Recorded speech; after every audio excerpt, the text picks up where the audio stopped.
I think when I think about my mom, the first thing that comes to mind is just unconditional love. Whether it was me or, the person in the grocery store, like she had love for everyone she was interacting with. She modeled to me what it looked like to include people at your table. At Christmas, there was never an empty seat. Everyone was invited. If you didn't have a place to have Christmas, you were eating it at my house. My mom was a master at including people, and she loved Jesus big time. In October of 2021, we got the news that my mom was diagnosed with stage 4 colon cancer. We started what we call the Jericho Walk, which was a team of people that would meet at the hospital every time my mom was getting chemo and walk around it 7 times just praying that the walls of her cancer cells would come down. When the Jericho Walk was happening in New York, we would do a Jericho Walk right here in my driveway. And so the driveway became really like a sacred place. But it didn't unfold the way that we were praying. We got a call one day that my mom's colon had perforated and that she only had a few days to live.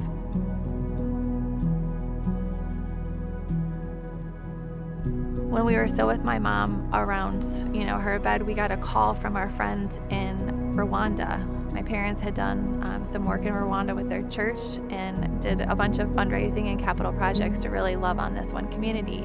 And as a result, they had heard about my mom and her sickness and called and said, hey, the new church building that we're building, we want to dedicate in honor of Ruth, your mom. And would you come for the dedication? I got on a plane, I think a little bit out of obligation. Like I wanted to see her legacy. And I thought it was going to be one of those things that I go, I did it. It was, wonderful and heartbreaking, but good. And then I check it off the list and move on with life. And instead it's literally changed everything. So I came home from Rwanda, eager to share with my family. At the time, Callie, my little girl, was 4. And so I was sharing pictures and videos and stories, and I wanted her to know about the lack of clean water. I wanted her to know about food insecurity and the unstable housing. I wanted her to understand the hardship that I had seen so that she could pray about it. I didn't really expect what happened next. She spent that summer in our driveway, finding flat rocks, painting them, and selling them to anybody that would give her the time of day. She probably painted maybe 700 rocks that summer, and she raised $2,500 to build a house for a family in Rwanda. Crazy.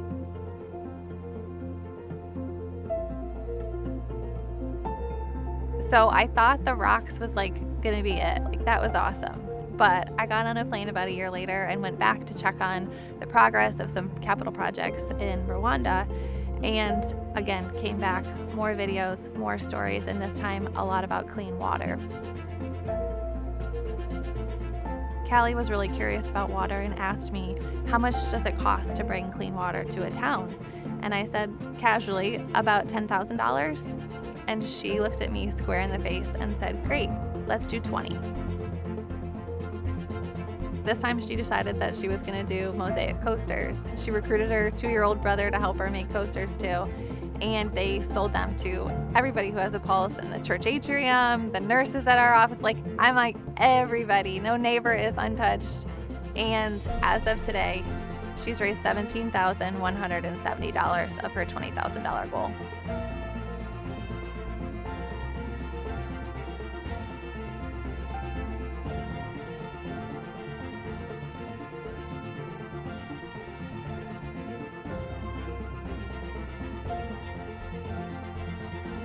When I was sitting next to my mom in those last few days, one of the things that I couldn't help myself but do was unsubscribe to the 9,000 emails that I kept getting. Why am I giving my mental energy to the next sale that's coming? I want to use my time, my money, my energy to create change. When I was driving these 12-hour drives up to New York to be with her, so much of the quiet was filled with the Lord just asking me, what are you gonna do? And so I started really wrestling, okay, I want to teach people how to serve and be generous and create a rhythm in their family, but I don't know how. And so when Callie started doing these projects and I got to watch my 4-year-old literally create generational change from the rocks out of my driveway, it was like the Lord was just pushing me over the edge. And I started writing what I call Serving Made Simple.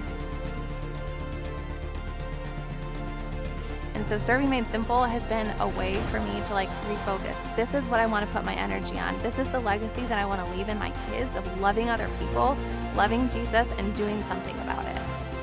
The God who knit you together, who knows you, who created you with purpose, is inviting you into his work, and he's literally equipped you for it.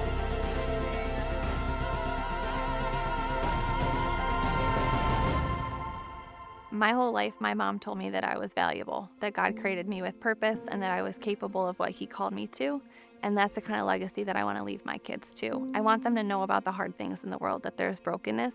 And I also want them to know that God has equipped them with the skills to create change for the brokenness around them.